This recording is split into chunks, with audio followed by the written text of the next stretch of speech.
Vamos a comenzar con lo que es el tema número 69 de la serie, del Mesías y su iglesia.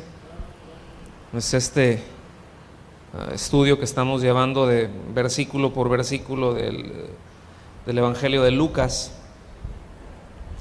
Y este tema, para los que anotan, se llama el Mesías más que un hombre.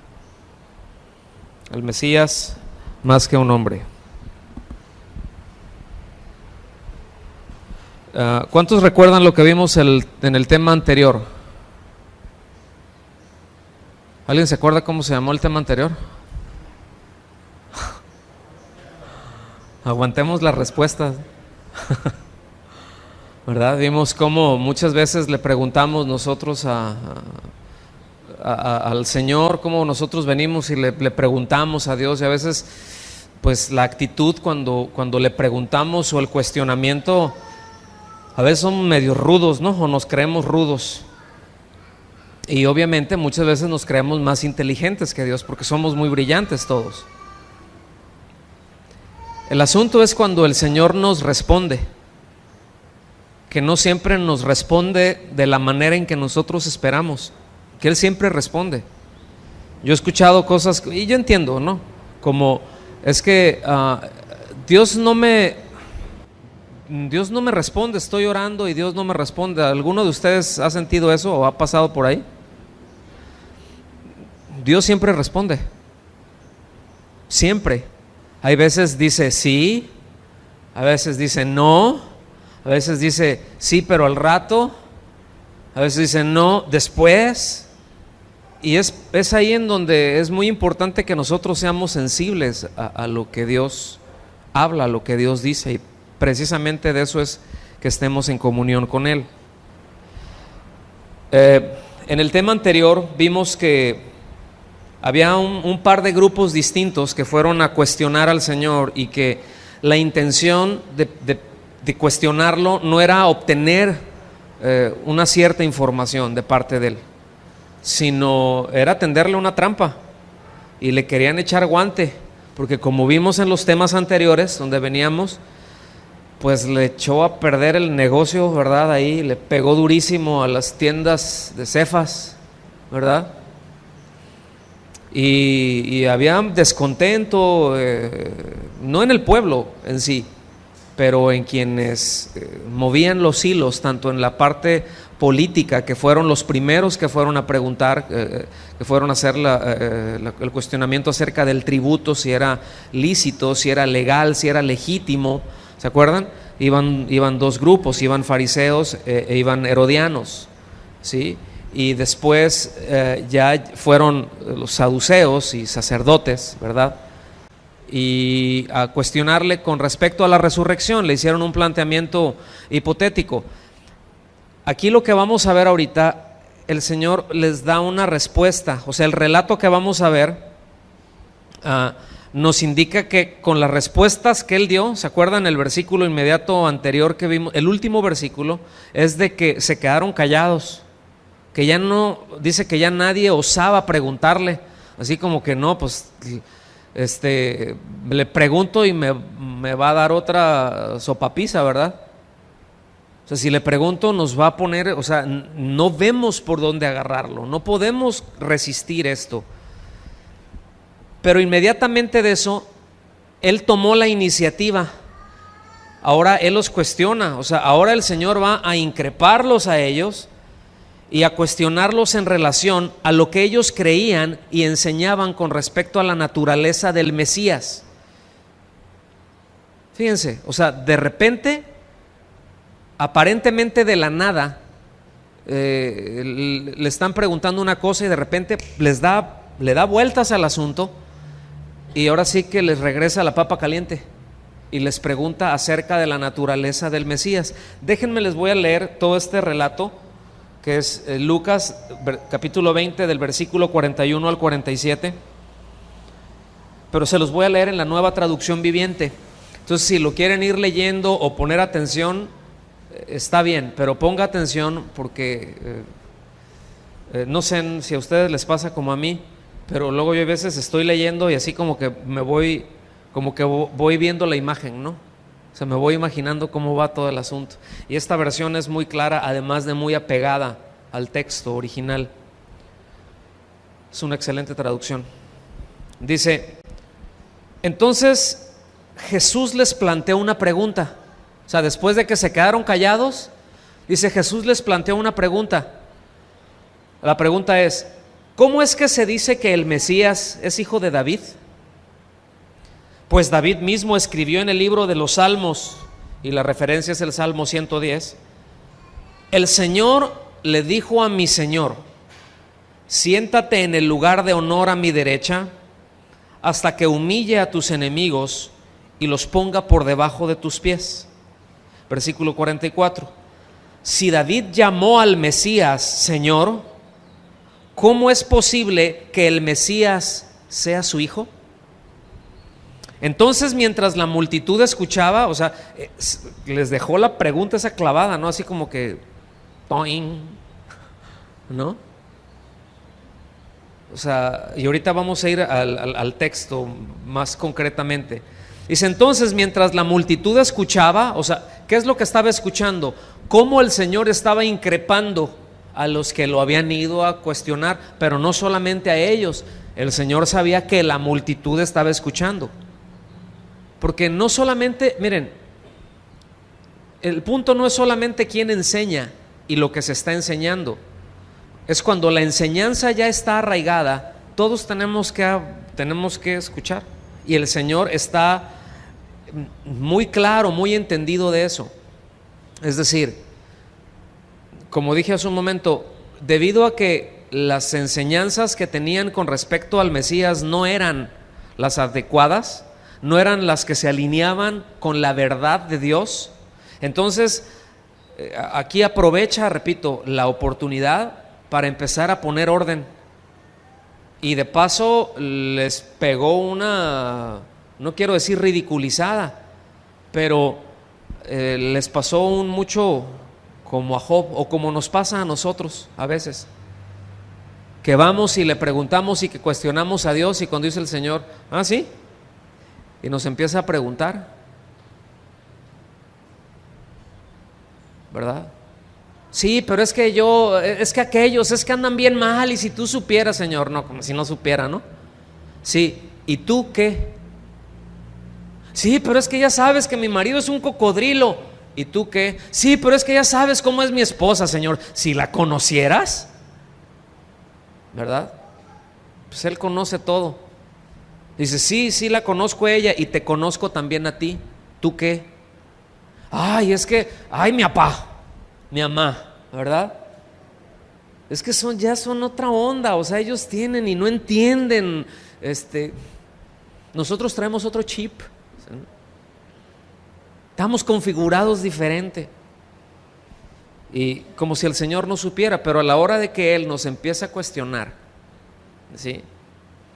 Sí, pero es que ya ves cómo, ya ves, Señor, cómo es ella. Sí, pero tú cómo la tratas. Hoy sí, Señor, pero tú ves cómo es él. Sí, pero tú qué es lo que estás haciendo. Hoy sí, pues es que mi compañero en la escuela, es que mi compañero en el trabajo, todos son una bola de amargados, ¿sí? ¿Y tú qué?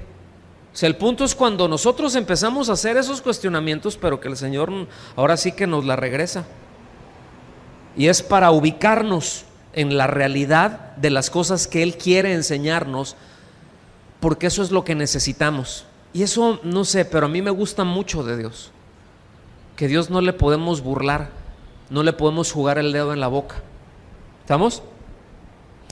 Entonces, mientras la multitud escucha, se dirigió a sus discípulos y les dijo: cuídense de los maestros de la ley, pues les gusta pavonearse en túnicas largas y sueltas, y les encanta recibir saludos respetuosos cuando caminan por las plazas.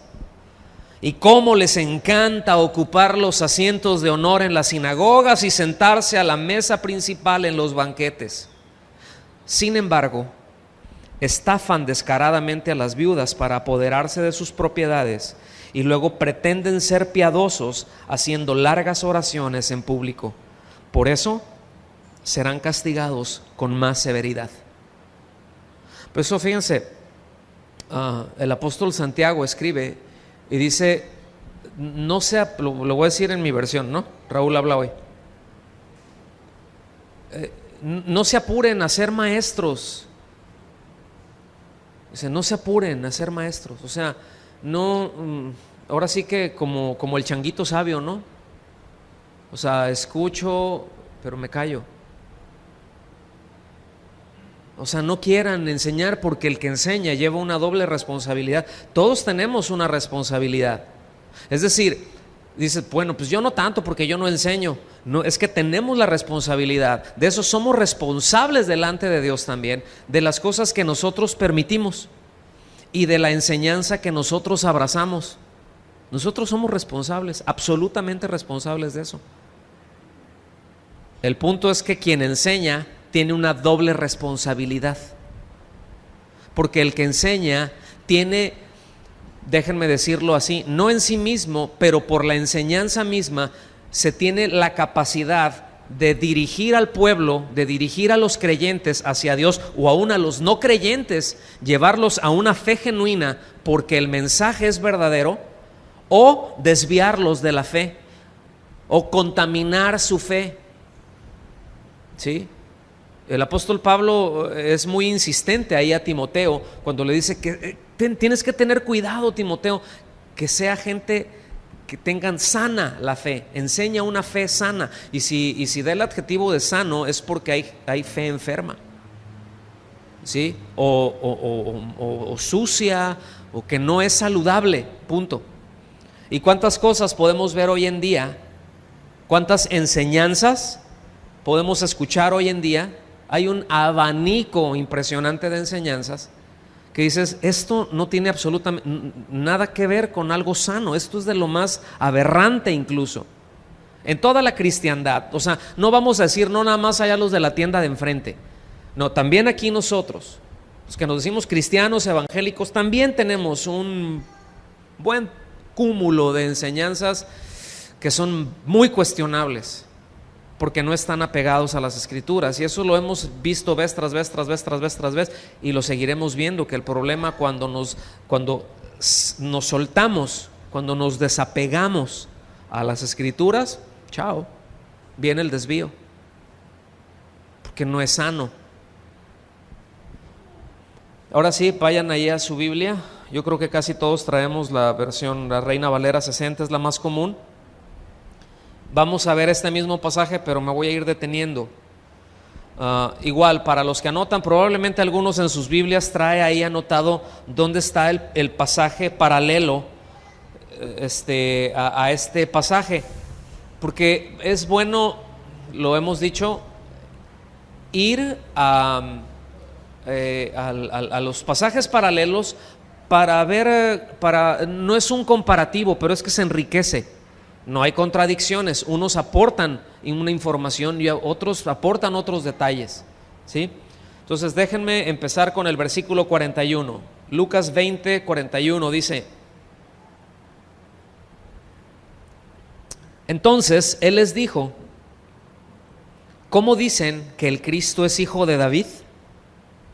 Escuchen, con esta pregunta él evidenció el poco entendimiento que los escribas, los fariseos, los saduceos, ¿sí?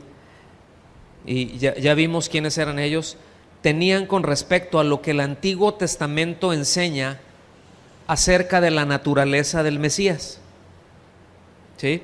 Ahorita van a ver por qué digo esto. La pregunta, ¿por qué dicen que el Cristo es hijo de David? Es porque hijo de David era el título más popular que se le daba al Mesías, ¿sí? Es decir, era una costumbre. Ciertamente estaba la promesa de parte de Dios para David que no faltaría, ¿sí?, rey en su casa y que iba a ser un rey para siempre, refiriéndose. Y David, cuando Dios le estaba dando esta promesa, David estaba entendiendo perfectamente que se trataba del Mesías. Sí, él lo entendía perfectamente, por eso escribió lo que escribió, muchos de los salmos y oraciones que nosotros vemos allá en Crónicas, por ejemplo. Pero repito, Hijo de David era un título muy común, era el más popular, aunque el Señor decía acerca de el Hijo del Hombre, ¿sí? O sea, el Hijo del Hombre para evidenciar o para hacer evidente su naturaleza humana, ¿sí? Pero ahorita vamos a ir más para allá. Este título de Hijo de David, así es como lo llamaban, por ejemplo, mucha gente a él. Le decían Hijo de David, ¿sí? Ustedes recordarán el pasaje del ciego que estaba ahí en el camino, que cuando iba pasando ahí por Jericó, ahí en Lucas 18:38, ¿verdad? Hijo de David, ten misericordia de mí. Con lo que él había oído, él asumía que él era el Mesías y le decía Hijo de David, porque ese título era para el Mesías, era exactamente lo mismo que le dijera Mesías o Salvador, ¿sí? También las multitudes, ustedes se acordarán cuando entró con su entrada triunfal ahí a Jerusalén, poquitos días antes de este relato que estamos leyendo, la multitud gritaba Hosana al Hijo de David, ¿verdad? O sea, gloria al Hijo de David. Y así, y él aceptó este título, él no protestó. Escuchen, siempre que alguien se acercó a él y se postró y le adoró, él nunca rechazó la adoración. ¿Por qué creen? ¿Por qué creen? No, ¿por qué creen? ¿Por qué creen que él no rechazó la adoración? Porque es Dios.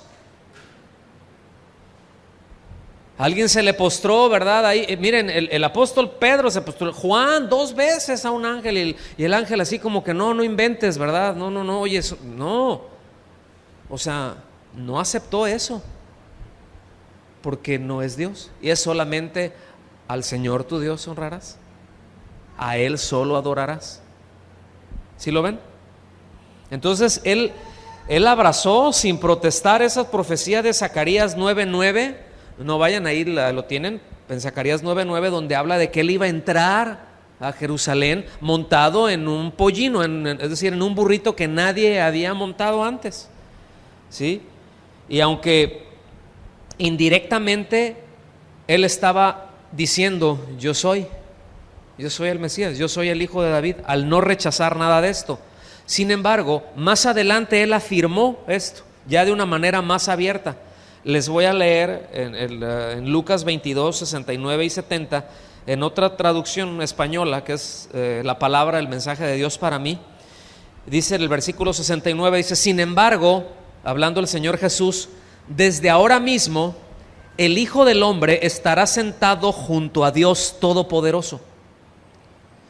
Todos preguntaron, ¿así que tú eres el Hijo de Dios? Jesús respondió, ustedes lo dicen, yo soy. ¡Sas! Fuerte, ¿no? Porque los líderes religiosos, escuchen bien, ellos estaban convencidos de que el Mesías no sería más que un ser humano, un hombre, ¿sí? Por eso hallaban este título de Hijo de David, lo encontraban muy bien, porque decían un descendiente de David, ¿sí? Y escuchen bien, este es el problema esencial del hombre actualmente: ver al Señor, ver a Cristo como si solo fuera un hombre, con buenas enseñanzas, con buenos deseos para los hombres, otros lo ven como un iluminado, como un gran maestro, pero dicen, pero ha habido otros, y no, discúlpenme, pero no hay nadie como él, no hay nadie como él. Cuando la Escritura nos dice, y él se refiere al Hijo de Dios, que él es el Hijo de Dios, es la segunda persona de la divinidad, se está haciendo igual a Dios. Ahorita lo vamos a ver, y esto es lo que chocaba en la mente de la gente. Yo nada más les quiero recordar que a él no lo crucificaron por haber hecho algo. De hecho, cuando fueron que lo llevaron en ese juicio que hemos mencionado y que vamos a llegar más adelante ahí ya cuando el mismo pasaje nos vaya llevando. Pero ese juicio que fue ilegal, de acuerdo a la misma escritura, todo juicio debía de llevarse durante el día, nunca durante la noche, ¿sí? Y ese juicio se hizo de noche y se presentaron falsos testigos y miembros del Sanedrín, es decir, los que estaban para juzgar, lo sabían. Sin embargo, lo acusaban, pero las acusaciones se contradecían. Entonces él, mientras estaba callado, ahí se estaban haciendo, o sea, uno venía y lo acusaba de otra cosa y luego el otro venía y lo acusaba, pero ya contradijo al otro. Entonces, bueno, pero yo les recuerdo que a él lo crucificaron, que a él lo mataron por decir quién es, por decir que es Dios, por decir que a él es al que se le van a dar cuentas. Y esto le choca a la gente. Nos choca a todos en nuestra carne, en nuestra naturaleza humana, el hecho de pensar en tengo que rendir cuentas a Él de entrada, que no puedo hacer lo que se me dé mi gana, no puedo vivir como yo quiera. Bueno, sí podemos, ¿no? Pero vamos a dar cuentas. Tarde o temprano la factura va a llegar en esta vida, pero de seguro en la venidera. ¿Sí? Y hay gente que lo ve así y dice, no, pero mira, si es tan malo, si es tan así, mira cómo prospera, mira cómo está, y yo que hasta a veces diezmo, dicen, ¿no? Le echo ganas y todo, y mira cómo estoy, mira mi condición, y nos pasa a veces como le pasó a Asaf, ¿no? Allá en el Salmo 73 dice, híjole, por poco y resbalo. Al ver yo la prosperidad de ellos, me amargué, ¿no? Y yo le he estado echando ganas y metido aquí con el Señor y yo los veo, dice una versión, no recuerdo cuál es, la Nueva Biblia al Día o cuál es, la que dice, cuando yo vi la prosperidad de estos gordos ricachones, dice, ¿no? Está buena esa traducción. Entonces no hay nada, escuchen bien, no hay nada que sea cierto con respecto a Dios que no sea cierto con respecto a Cristo en el mismo grado de infinita perfección. Es decir, todo lo que se dice de las perfecciones de Dios, todo eso mismo es igual de cierto en Cristo. No sé si lo alcanzan a captar eso. Ahora, ¿quién lo dice? Pues lo dice la Escritura. Y resulta que Jesús, que el Hijo, que Cristo mismo es el Verbo hecho carne. ¿Sí? Eso es muy importante que lo captemos. Es decir, si se niega a Cristo como Dios, se niega al Padre, se niega al Hijo, ¿verdad? Si dices Cristo no es Dios, entonces dices, pues el Padre tampoco es Dios, porque los tres son uno, es un mismo Dios. Y el asunto fundamental es que el Mesías es Dios. Y si se duda de esta verdad absoluta, porque aquí no es relativo a, Él es, ¿sí? Él se presentó desde un inicio como el yo soy. Tú eres, cuando lo fueron a arrestar, tú eres por el que venimos, yo soy. Pero el vocablo que utilizó es la palabra que utilizó para decir yo soy, es exactamente lo mismo que le dijo el Señor allá en la zarza a Moisés, yo soy. Dice, y cayeron. Cuando Él les dijo, o sea, ¡pum!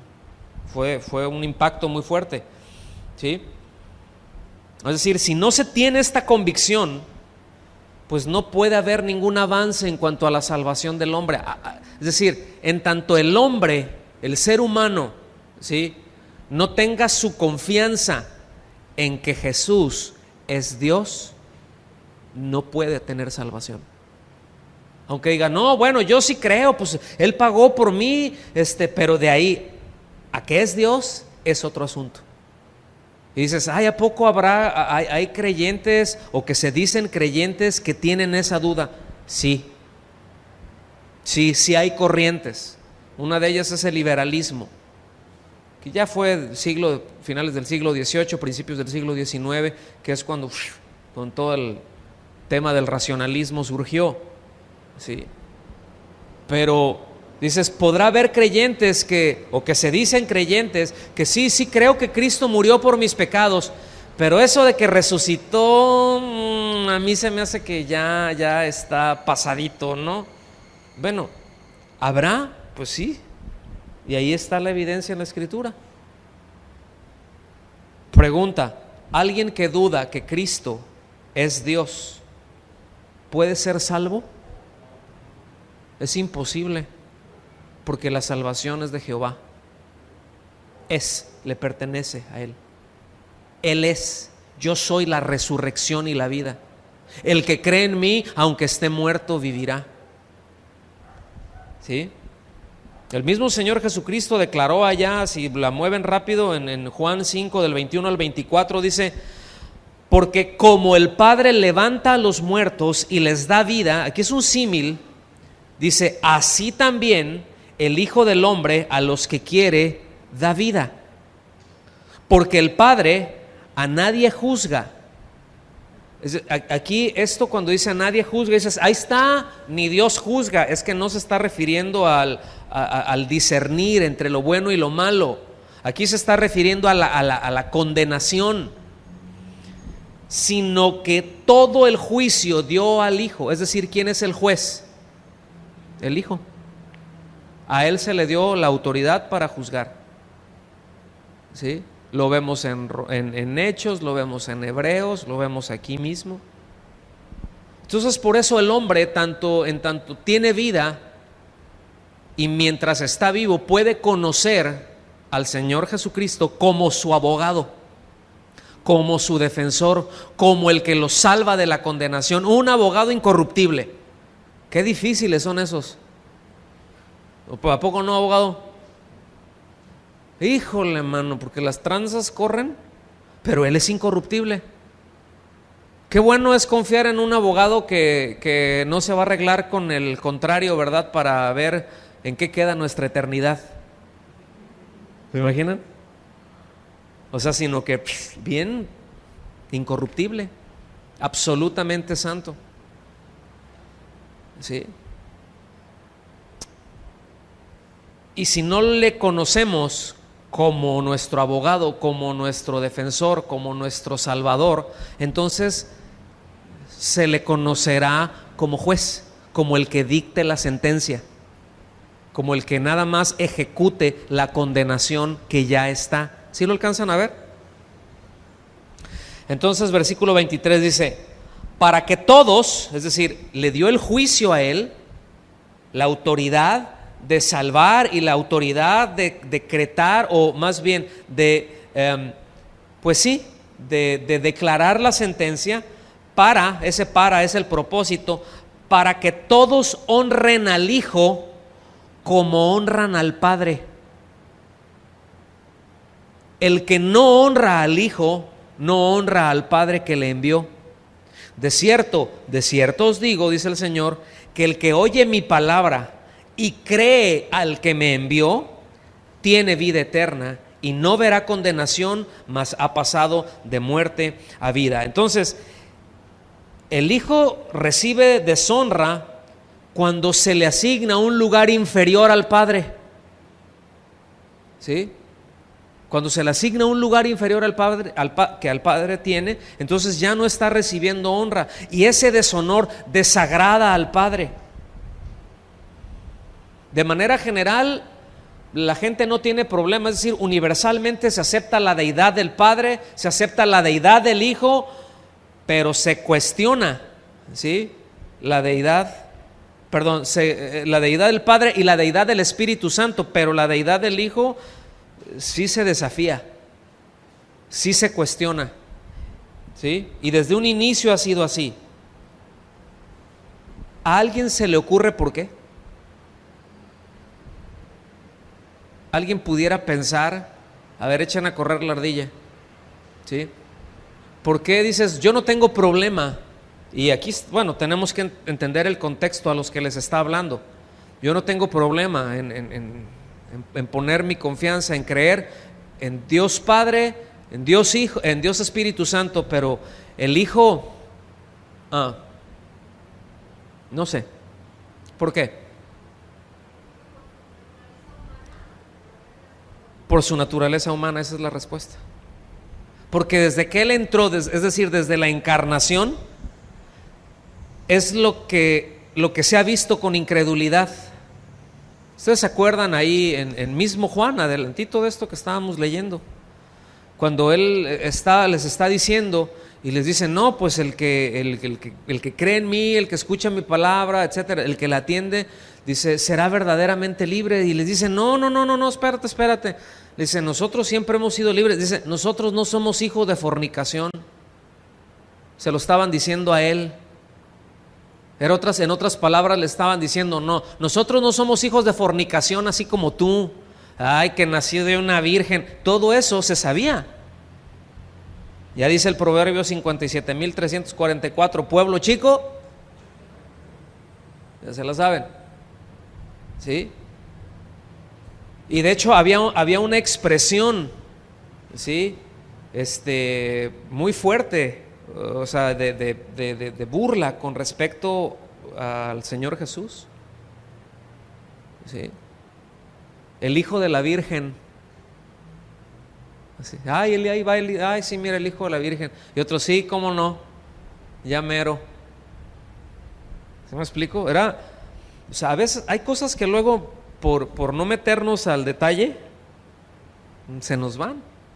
Pero este tema de la encarnación, que se ha visto con incredulidad, y debo decir, aún en ciertos círculos que se dicen cristianos, bueno, son racionalistas, por cierto, ¿sí?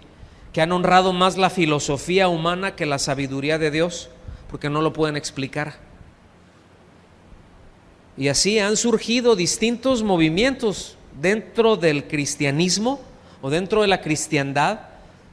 Han surgido distintos movimientos, ¿sí?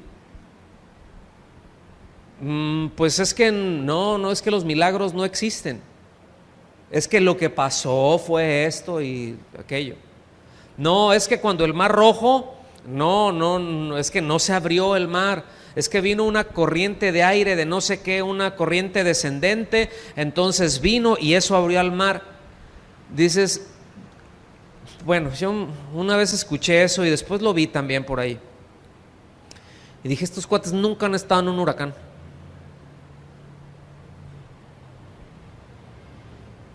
¿Sí? Porque si así hubiera sido, una corriente de aire que tuviera la fuerza de abrir el mar, ahí los anduvieran buscando todavía a los que salieron de Egipto. ¿Sí? Se los hubieran llevado a unos a China, otros a Rusia, otros a Sudáfrica, ¿verdad? Con el aironazo ese. ¿Sí me explico? Entonces dicen, no, y así hay muchas cosas que siendo cristianos o diciéndose cristianos, niegan los milagros, niegan cualquier cosa sobrenatural porque dicen, no, es que no se puede explicar. Pues no se puede explicar. Pero resulta que esto no es un asunto de razón, sino de fe.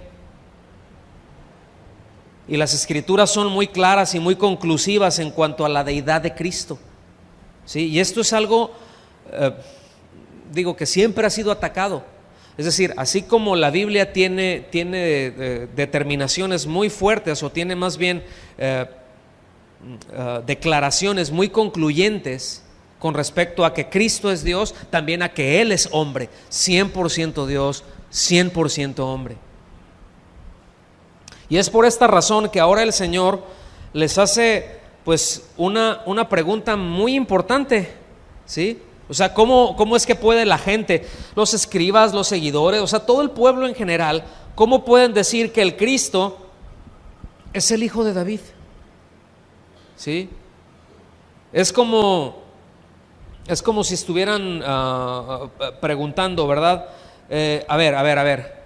O sea, es como si él estuviera diciendo, ¿es meramente el Cristo descendiente de David?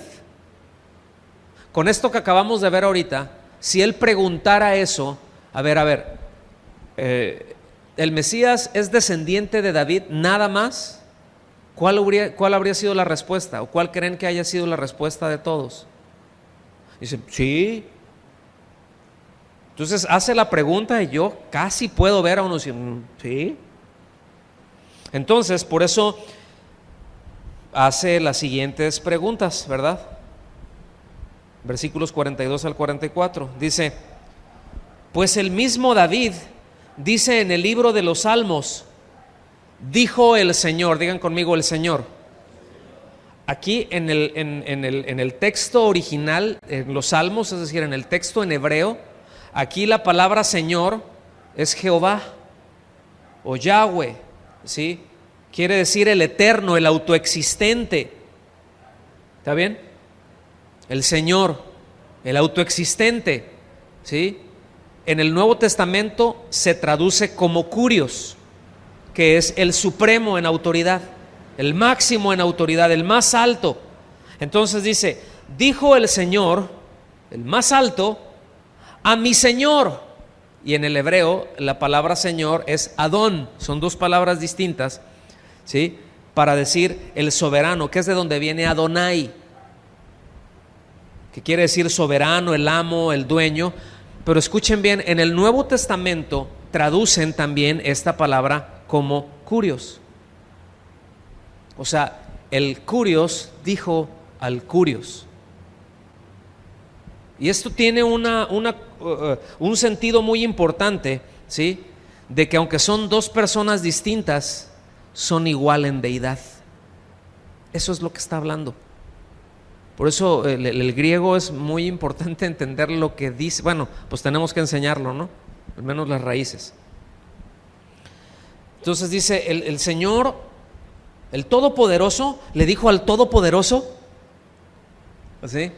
Dice, siéntate a mi diestra. Es decir, sentarse a su diestra, eso representa, es un lugar de honor. ¿Se acuerdan de la tía de Jesús? Es decir, la mamá de Juan y de... ¿quién era? El Zebedeo. Gracias. Eran primos, ¿no? de Jesús. Entonces imagínate a la tía pedinche, ¿no? Ahí. Oye, mijito, tengo que hablar contigo. ¿Sí? ¿Tú te acuerdas cuando estaba chiquito? ¿Sí? Y le dice, ahí te voy a hacer un encargo, mijito, que cuando estés gobernando, a uno me lo vas a hacer procurador de justicia, ¿sí? Y el otro primer ministro. O sea, quiero que en tu reino uno se siente a tu derecha y el otro a tu izquierda. O sea, ¿a quién escoges tú para ponerlo en el lugar de más alto honor? A ese es asunto tuyo, pero ahí te encargo, alguno de los dos. Bueno, a veces pedimos cosas que ni al caso, ¿no? Pero regresamos al relato aquí. Y le dice, siéntate a mi diestra hasta que ponga a tus enemigos por estrado de tus pies. ¿Cuándo es este momento? Hasta que ponga a tus enemigos por estrado de tus pies. Es decir, van a estar en el piso. ¿Cuándo será ese momento? El día del juicio. ¿Sí? Ya, el día del juicio. Hasta ese momento. Entonces le dice David pues le llama Señor, o sea, el que lo manda, dice, ¿cómo entonces es su hijo? Las palabras, ¿verdad? De ese David mismo, en el libro de los Salmos, lo llama Señor. Entonces, ¿cómo puede ser su hijo? Significan, no puede ser hijo de David en un sentido meramente natural, meramente de descendencia. Es mucho más que eso. Es la raíz, es el retoño, es el tronco y es el Señor de David. es el que gobierna a David. Esa figura de siéntate a mi diestra hasta que ponga a tus enemigos por estrado a tus pies, es lo que se le hacía al enemigo cuando estaba derrotado. Era una práctica que ellos tenían. Ahorita en las luchas y todo eso, pues les cuentan hasta 3, ¿no? Pero cuando eso ocurría, el rey vencido o sus enemigos que estaban vencidos estaban en el piso, y el vencedor llegaba y les ponía el pie en el cuello como señal de ahí estás, ¿sí? Y ya, se iba. Estaban en el piso y ponían el pie, repito, ahí en el cuello, y con eso sabían que estaban vencidos. Ya, era una evidencia, pues. ¿Sí lo alcanzan a ver? Lo que el Señor está diciendo ahí es de que Él tenía asegurado el triunfo sobre sus enemigos. Y siendo el Señor de David, siendo el que manda a David, el que gobierna a David, porque recuerden, David era un héroe y lo sigue siendo, ¿no? Pero a nivel nacional, o sea, históricamente en Israel como nación, pues es el personaje o uno de los personajes más prominentes. Está en el top 10, definitivamente, de los prominentes, ¿no? Obviamente Abraham, Isaac, Jacob, sí, Moisés, pero David y otros reyes y otros personajes, pero David ahí está metidazo. Entonces, si Él es el Señor de David, si el Mesías es Señor de David, es el Hijo de Dios, y puesto que es el Hijo de Dios, entonces es el mismo Dios. Por lo tanto, es igualmente digno de confianza que el Padre. Lo que diga debe de ser creído, debe de ser obedecido, sin ningún problema, porque Él no miente, ¿sí? Por eso dice la Escritura, dice, Dios no es hombre para que mienta, ni hijo de hombre para que se arrepienta. Cuando dice ahí de que se arrepienta, o sea, Él no tiene el riesgo de cometer una infracción y tener que arrepentirse por algo que hizo mal, ¿sí? Cuando nosotros vemos la expresión, y no me voy a meter por ahí, pero que vemos ahí en Génesis, dice que Dios se arrepintió de haber creado, ese es un problema de traducción, porque, o sea, arrepentirse tiene que ver con un cambio de mi manera de pensar en el sentido, con respecto al pecado. Así es como que, ay, me salió mal, ay, cuando todo estuvo, vamos, todo, híjole, es que Dios, voy a tratar de explicar en un minuto la omnisciencia de Dios. Dios no aprende, ¿ok? Dios no va aprendiendo con el tiempo. Eso es algo que se llama teología procesal o deísmo finito. Deísmo finito, que Dios va aprendiendo. No, Dios sabe todas las cosas desde antes que nada existiera. ¿Me explico? Por eso Él es el eterno. Eso lo mencioné algo de esto el domingo. Él es eterno. Eterno sin tiempo, no hay tiempo, no existe el tiempo. Es eterno. Por eso la Biblia dice, en el principio creó Dios. Ahí empezó el tiempo. ¿Sí me explico? Bueno, antes de que Dios echara a correr el reloj, Él sabe todas las cosas. Todas las cosas. ¿Cuáles cosas? Todas. Ay, ¿a poco si voy a estornudar ahorita? También lo sabe. Y sabe el día que vas a morir, si vas a morir, si no viene antes. Él sabe perfectamente. ¿Cuántos de los que están aquí saben? Ya me tomé más de un minuto, ¿va? Pero ¿cuántos saben lo que van a comer la próxima semana? No sé, digamos el lunes, ¿qué van a comer? A lo mejor alguien ya muy ordenado, muy organizado, dice, no, pues como hoy que hizo mi esposo, unas ricas albóndigas. ¿Sí? Entonces están tan buenas que vamos toda la semana, y el lunes también, pero esos son casos excepcionales, ¿no? ¿Sí me explico? Pero Él ya lo sabe. Él ya sabe ¿A quién te...? Es que todo, o sea, cualquier cosa que vemos ya lo sabía. Ya la regué, ya pequé, ya lo sabía. No lo sorprende. Bueno, cierro el paréntesis.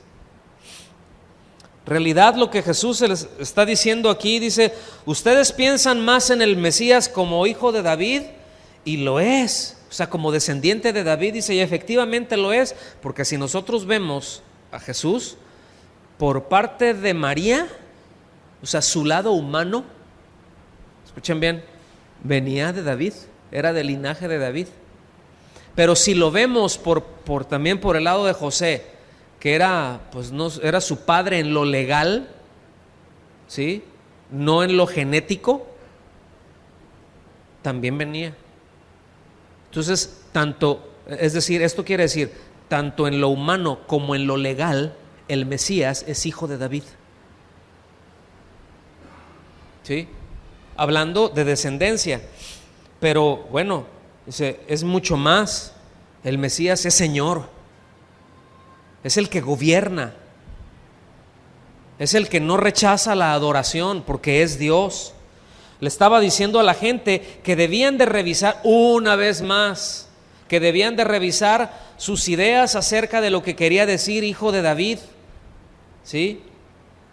Que tenían que abandonar esos sueños fantásticos de poder terrenal y reconocer al Mesías como el Señor, como el que gobierna los corazones. En su primer venida, ¿sí? O en su primer advenimiento, ¿en dónde vino a establecer su reino? Es decir, su gobierno. ¿A dónde lo vino a establecer? ¿En dónde? En el corazón, ¿sí? En el ser interior del hombre. Eso es en su primer advenimiento, en su primera venida.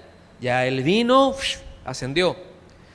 Pero hay una segunda venida de él. Y muchos dicen, no, ya ni lo esperes, ni para qué.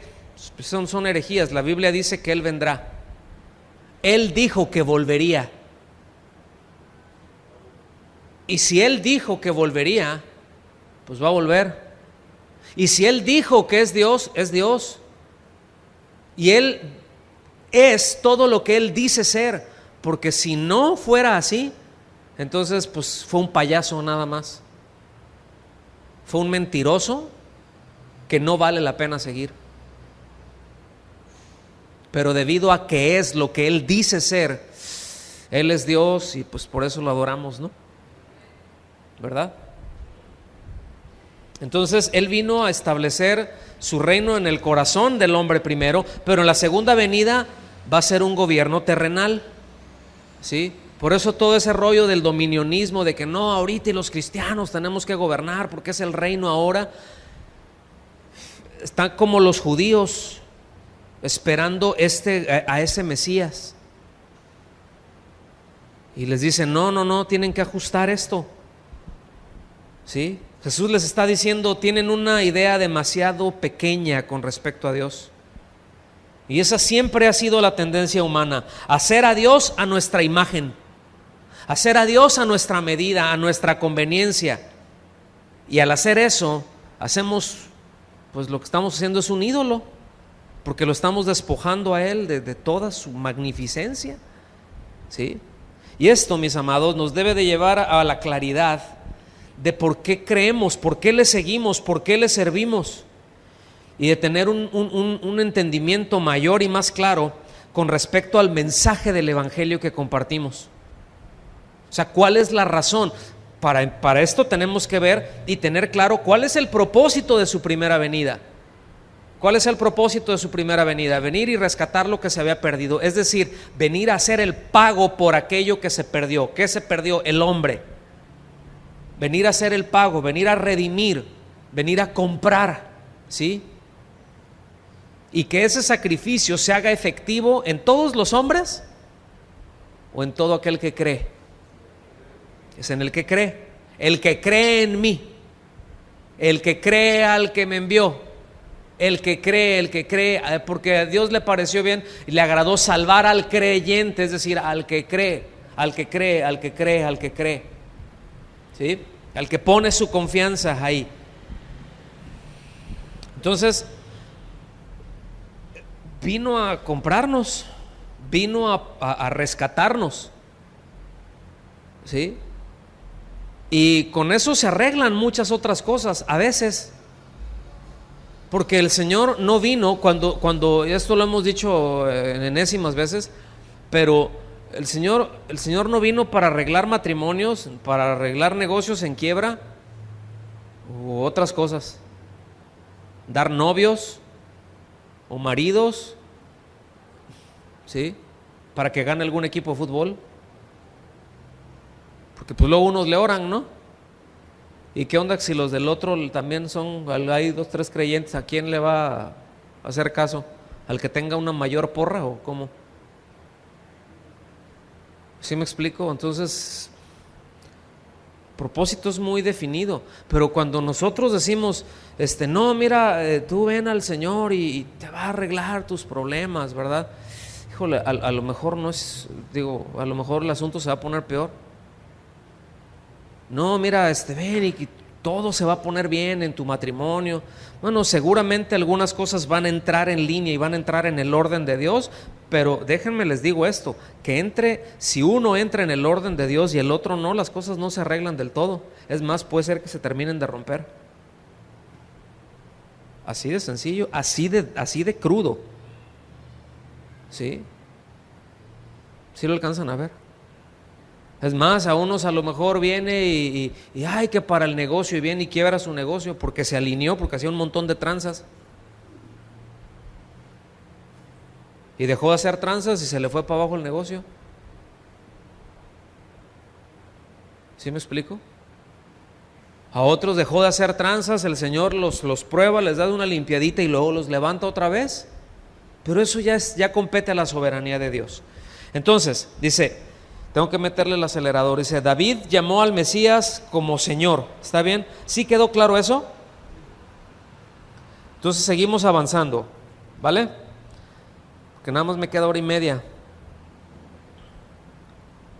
Del versículo 47 en adelante dice, y oyéndole todo el pueblo, dijo a sus discípulos, o sea, él estaba diciendo aquí acerca de lo impresionante, ¿sí? Y escuchen bien, que debido a la resurrección, Él es Señor. O sea, no soltó la hebrita que traían ahí de la pregunta que le habían hecho. No soltó la hebrita de la pregunta del tributo que le habían hecho. Ahí los traía y contestó con esto.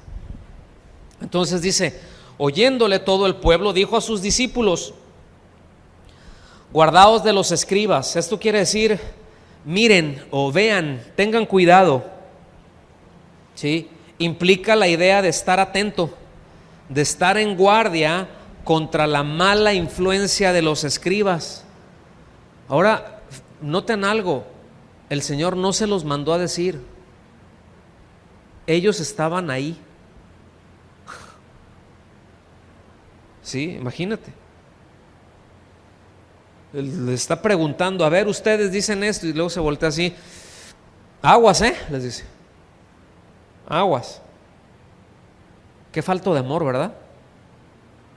Dijeran algunos. Dice, cuidado con las enseñanzas de ellos. Y luego les empieza a decir, y ahorita vamos a ver, porque hay 6 acusaciones que el Señor les hace, ¿sí? Y todas estas son ciertas. O sea, él no hace una acusación en vano, pues, o falsa. Y dice, que gustan andar con ropas largas y aman las salutaciones en las plazas y las primeras sillas en las sinagogas y los primeros asientos en las cenas, que devoran las casas de las viudas y por pretexto hacen largas oraciones. Estos recibirán mayor condenación. Entonces hay, repito, 6 puntos de crítica. Cuando digo crítica no es de que hay cuchillito de palo, sino que está separando, que le está haciendo ver, cuidado con esto. O sea, escuchen bien, les acaba de decir, cuidado con la influencia de ellos, pero les dice por qué. Y esto es muy importante. O sea, no nada más, son tremendos, sí, pero ¿qué hacen? No, pues no les puedo decir, ¿verdad? Se dice ahora sí que aquí se dice el pecador, pero no se dice el pecado, al revés, ¿no? No, el Señor está diciendo el pecador y el pecado. Y dice, número 1 dice, les gusta andar con ropas largas, es decir, les gustaba darse aires de grandeza, llamar la atención. Ellos andaban vestidos como si fueran a cumplir algunas funciones oficiales. Dice otras versiones, dice que traían así con los flecos de fuera, porque representaban esos, de hecho todavía dentro del judaísmo es así, ¿sí? Nosotros nos ponemos la ropa normalmente ya como va, ¿no? O sea, va la ropa interior, sí, todo, sí. No, porque hay quienes van directos, ¿no? Pero pues va la ropa interior y luego va la otra ropa, ¿no? Ellos no, ellos usan una ropa antes que eso, de lino. Y es para, nada más que no se ve, a veces les notan, no sé si alguno ha visto, pero traen unos flequitos aquí, ¿sí? Cuando se haga o lo que sea, se les ven unos flequitos. Entonces, es que eso denotaba santidad. Eso es para no contaminarse. Entonces dice que traen los flecos largos. O sea, cuando los veían, era como que la gente decía, como dice Eliab, ¿no? ¡Wow! ¡Qué santo! Por la manera de vestir. ¡Uy, mira, no! Con esos flecos, ¿verdad? Con esa ropa, no. Y yo ven nomás las garras que traigo ahí de la segunda con Don Meño.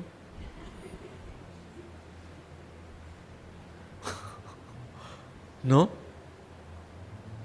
Y yo acá en los outlets acá, cuando bien va, ¿sí?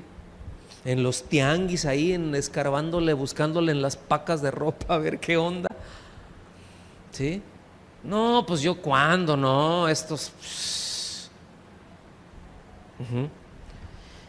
Y dice que amaban los saludos en las plazas, es decir, aquí está hablando de que estos hombres anhelaban no un saludo como una muestra de amistad, como luego aquí pues que uno conoce en medio mundo, ¿no? Y bueno, antes era más, a todo mundo te encontrabas, todos vas, ¿no? Te podías quedar tirado, a nosotros nos llegó a pasar, te podías quedar tirado en la carretera y dices, no le hace, no me preocupa, al ratito va a pasar alguien que conozco y se va a parar. A mí de esas a nosotros nos pasaron varias veces. Y lo mismo, oye, fulanito de tal, sí, no, pues dale más rápido, no es cierto, ¿verdad? Pues ya te paras, ¿no? Y ahorita ya no sabes, ¿no? Pero bueno, o sea, ellos no anhelaban esto, ellos más bien querían así como que públicamente les hicieran un reconocimiento público de que los respetaban y que eran gente que tenía prominencia, que era gente prominente, ¿sí? Vean las intenciones del corazón, vean qué vanidad, ¿no? Pero también habla, dice que querían, que amaban, que deseaban los principales asientos en las sinagogas. Y estos asientos eran asientos que estaban puestos sobre una plataforma, ¿sí? En donde se hacían y desde donde se dirigían las oraciones, desde donde se leían las escrituras. Y en estos asientos quedaban así como más altos y esas personas podían ver a todos y todos los podían ver a ellos. Hoy en día luego hay algunos movimientos, yo no estoy diciendo que esté mal, simplemente me rasco la cabeza con eso, ¿no? De que así en la parte del frente está del mismo tamaño que el resto del auditorio, ¿verdad? Porque tienen un montón de sillas aquí así, y aquí están sentados todos los picudos. Entonces van y todos se sientan ahí, todo el Sanedrín, el cuerpo pastoral, todos así, para que todos los vean y son lugares de importancia. ¿Sí? Bueno, eso es lo que les gusta. Dice, pero también, el punto número 4, dice, los lugares de honor en los banquetes. Y acuérdense que ya antes, en Lucas 14, él ya les había dicho, miren, no anden deseando esas cosas. O sea, mejor vengan y siéntense acá atrás y mejor que el de la fiesta, ¿verdad? Que el anfitrión te diga, no, oye, vente para acá, siéntate acá en el lugar principal. Y no que cuando tú llegues y así sintiéndote la mamá de Tarzán, llegues ahí y luego te digan, ¿vas para atrás? No, aquí está reservado, hermano. O sea, dice, qué vergüenza, evítatela. Entonces mejor, ya había hecho, o sea, tratando la condición del corazón del hombre, de cómo nos gusta que nos eleven. Porque les voy a decir una cosa, se siente bien. ¿A poco no? ¿A cuánto les gusta que los traten mal?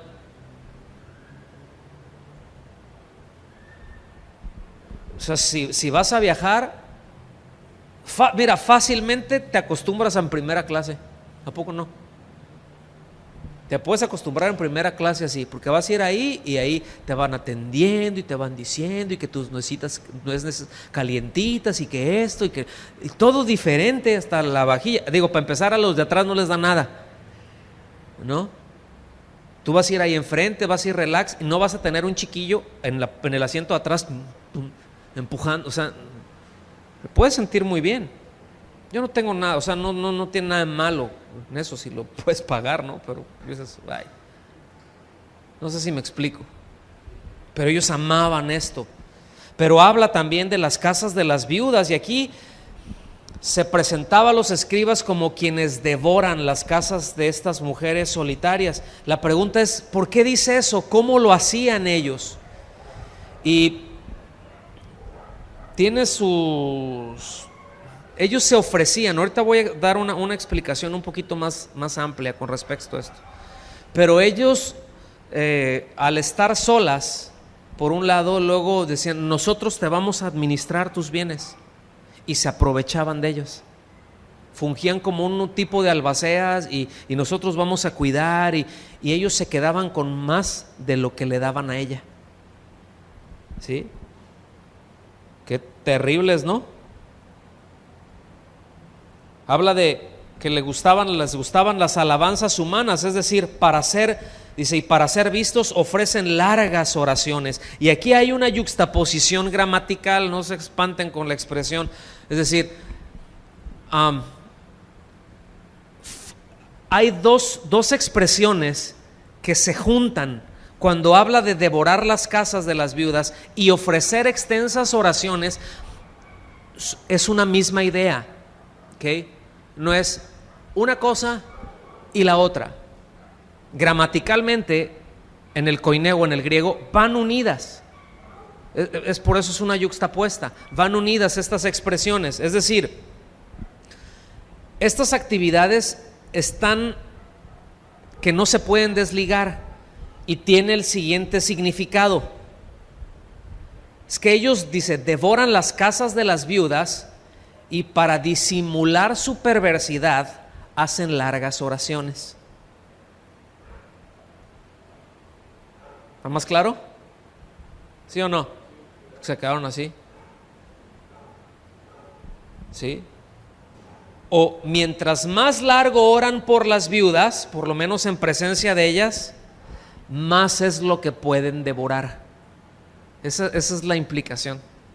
Ahora, esto, híjole, lamentablemente la historia de la iglesia ofrece muchos ejemplos de este mal. Y hoy no es la excepción. Hoy en día no es la excepción. Muchos devoran a la gente, ¿sí? Y les dan baje. O sea, sabido de casos, ¿no? De que los despojan de sus carros, de sus recursos, de sus casas para la obra del Señor. Y les voy a decir una cosa, G12 es uno de los especialistas en eso. O sea, toda la basura del evangelio de la prosperidad está orientado a eso, pero hay unos que no tienen medida, ¿sí? Y G12, y lo digo directamente, porque a lo largo de los años hemos visto vez tras vez, historia tras historia de terror con respecto a eso. Desde que aquí le apoquinas no voluntariamente, o sea, no traes tus diezmos y ofrendas y eso ya lo ves entre el Señor y tú, ¿verdad? No, me traes una cuota, como un mafioso, me das una cuota. Oye, pero pues no puedo, no, eso es pues ahí es que no tienes fe. Y van a notar algo en este sentido. De todos los que predican prosperidad, generalmente ellos son los que prosperan, no la gente. Ellos son los que se llenan sus bolsillos. A mí me parece grosero cuando alguien está pensando en comprarse un avión. ¿Sí me explico? Yo no tengo ningún problema con que el ministro debe de vivir dignamente, como cualquiera que trabaja, pero que trabajen estudiando y enseñando la palabra de Dios. Yo no tengo ningún problema, ¿verdad? Tendrá las presiones, lo que sea, que viva dignamente como cualquiera que trabaja. ¿Sí me explico? Ahora, fíjense bien, antes, ¿sí? Desde el Antiguo Testamento, generalmente los escribas y los rabinos se enseñó, se fue distorsionando. ¿Ustedes están de acuerdo que es un honor y que es un privilegio poder compartir y enseñar la palabra de Dios? Es un honor y es un privilegio inmerecido. O sea, cuando nosotros valoramos y atesoramos la palabra de Dios, mis amados, son los argumentos de Dios, es la palabra de Dios. Qué maravilla que Dios nos la confía para compartirla. ¿Estamos aquí? Y qué responsabilidad también nos da a los que tenemos que enseñarla. ¿Sí me explico? Pero se fue distorsionando por ahí la enseñanza y los escribas y los rabinos esperaban siempre a recibir honores extraordinarios, o sea, un reconocimiento extraordinario. Y escuchen bien, ellos fueron estableciendo distintas reglas, así como fueron añadiendo tradiciones y tradiciones y tradiciones y tradiciones, y que la ley de esto y la ley y leyes que no están en la Escritura, a las que honraban más, ¿sí me explico?, que a la misma palabra de Dios. Y el Señor fue lo que les reclamó: ustedes invalidan la palabra de Dios por las tradiciones, o sea, por enseñar cosas que no están en la palabra, pero a ti se te ocurrió y se pusieron de acuerdo y así es conveniente, vámonos pues entonces. Y ellos en sus centros de estudios eran entonces los rabinos, los más eruditos, los que tenían preferencias en los banquetes, en todos lados, y ahí ellos enseñaban esto. Se cuenta que 2 rabinos estaban muy ofendidos porque varias personas los habían saludado con solamente que tengan mucha paz, ¿sí? Pues es un bonito saludo, ¿no? Shalom, ¿sí? Que tengas mucha paz, que la paz de Dios esté contigo. ¿Cuántos desean la paz de Dios? ¿Cuántos necesitan la paz de Dios? ¿No? O sea, ¿cuánta gente dice anda metiendo chochos y no sé cuántas cosas para poder dormir y estar medianamente estables? Que necesitan la paz del Señor, no tienen sus pensamientos, no están en paz, y la promesa de Dios es: tú guardarás en completa paz a aquel cuyo pensamiento en ti persevera, porque en ti ha confiado. Entonces, oye, ahí está la paz de Dios, pero ellos se sentían ofendidos porque no le añadieron a ese que tengas paz, maestros míos. Se sentían ofendidos. Ellos pretendían que se les considerara por encima de los padres, de sus enseñanzas que ellos daban. Decían: el respeto que debes a tu maestro es casi como el que debes a Dios. Fíjate, debo decir que hay 2 o 3 ministros, ¿verdad? No sé si del evangelio o de quién, pero que se sienten así. Es lo que yo diga, es Dios diciéndotelo. O sea, lo que yo te diga, eso me tienes que hacer caso, porque soy la voz de Dios para tu vida. ¡Ay, híjole! ¿Qué diferencia hay con eso? Yo nada más quiero que vean que es el mismo corazón del hombre, ¿sí? Otra, decían: el respeto que se le tiene a un maestro debe ser por encima del que se le tiene al padre, porque tanto el padre como el hijo deben respetar al maestro. ¿Sí están de acuerdo, no? que tanto los padres, por ejemplo, vamos a trasladarlo aquí, a la iglesia. ¿Padres e hijos deben de respetar a los maestros y a los pastores? ¿A los servidores se les debe respetar? Sí, pero la Biblia no dice honra a tu maestro y a tu maestra para que te vayan bien. Es honra a tu padre y a tu madre. Es el honor a ellos.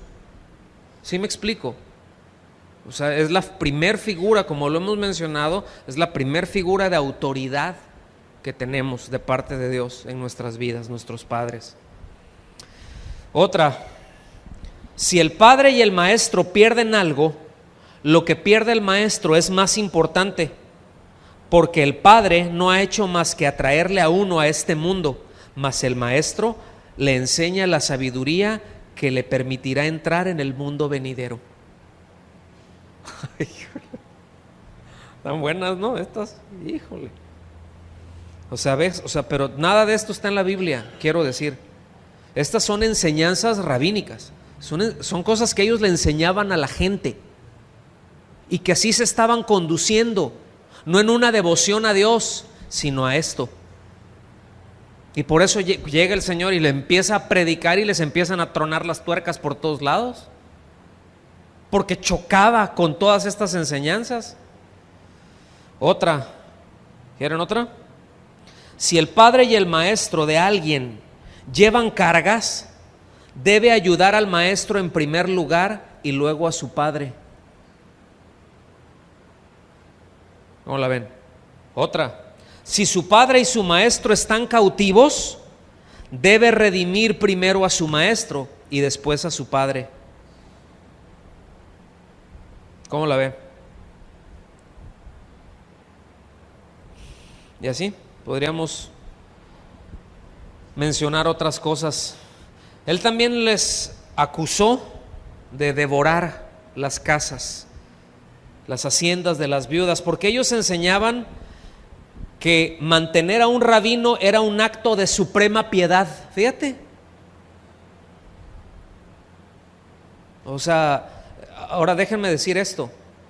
En las escrituras dicen que debían de trabajar. ¿Ok? No tiene nada de malo trabajar. Yo trabajo. Ustedes lo saben, a nosotros no nos sostiene la iglesia y no está mal, el obrero es digno de su salario.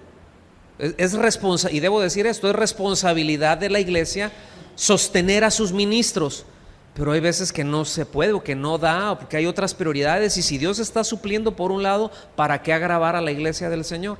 Me explico.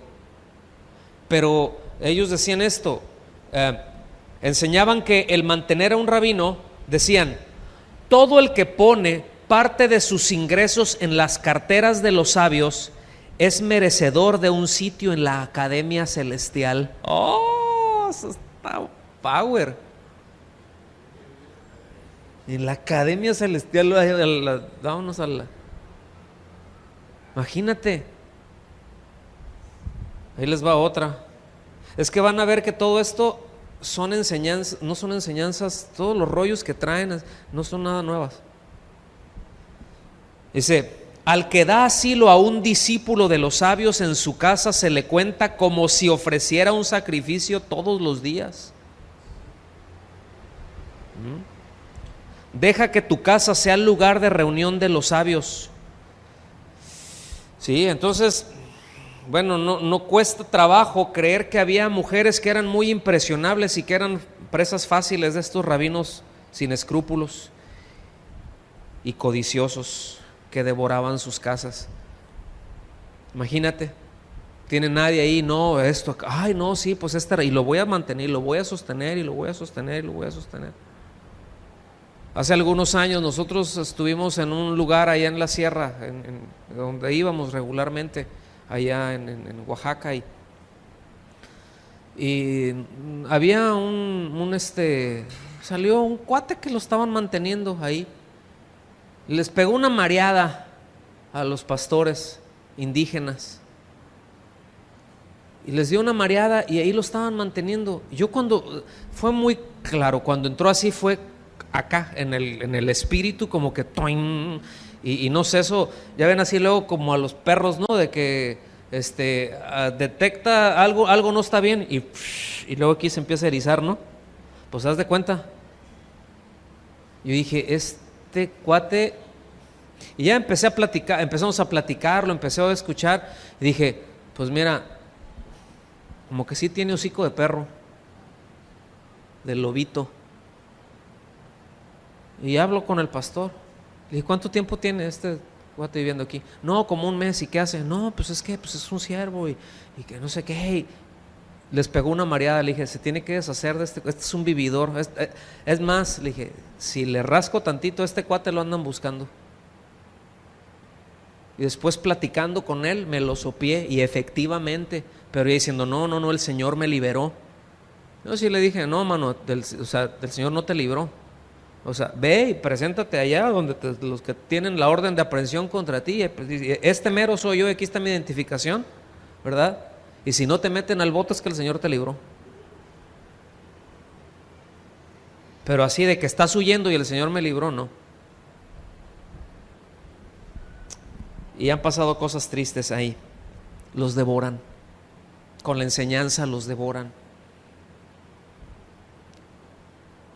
Vámonos para el final. Y fíjense, estos tremendos escribas contemporáneos, estos ya tienen hasta sus descendientes, que ya tienen canales de televisión, ¿verdad? Que te enlazan. Entonces toda esta actitud le repugnaba al Señor. Vámonos para el final. ¿Sí? Debo decir esto, Dios no está ajeno a eso. Y todo eso ha lastimado mucha gente a lo largo de mucho tiempo. Ha inhabilitado a mucha gente a creer. Y como ya lo hemos platicado en otras ocasiones, ese tipo de enseñanzas lo que hacen es, lejos de sembrar para vida, para que la gente florezca, lo que hacen es, se cierran en su corazón y ya cuando viene la verdad, la rechazan, ya están endurecidos.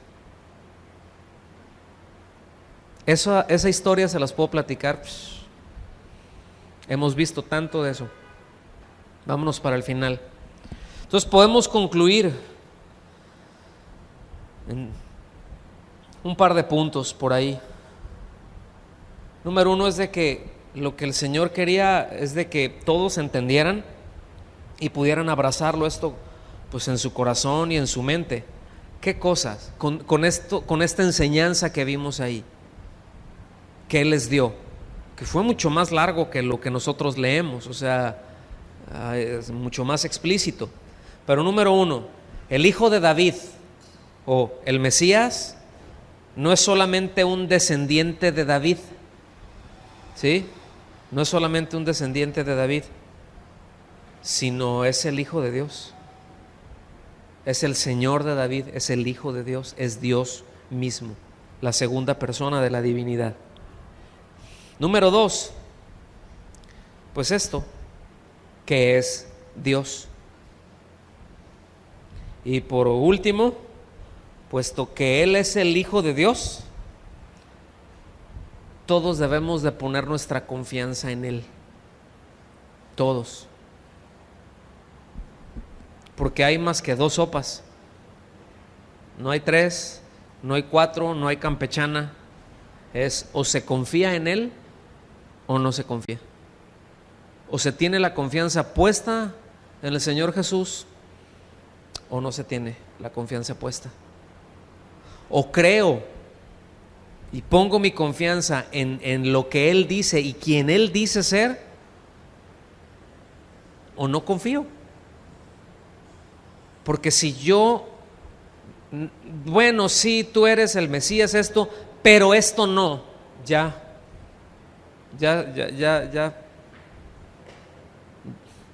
anulé todo lo demás, de acuerdo a lo que Él establece. ¿Sí quedó claro? ¿Hasta aquí? Entonces con esto terminamos la enseñanza del día de hoy.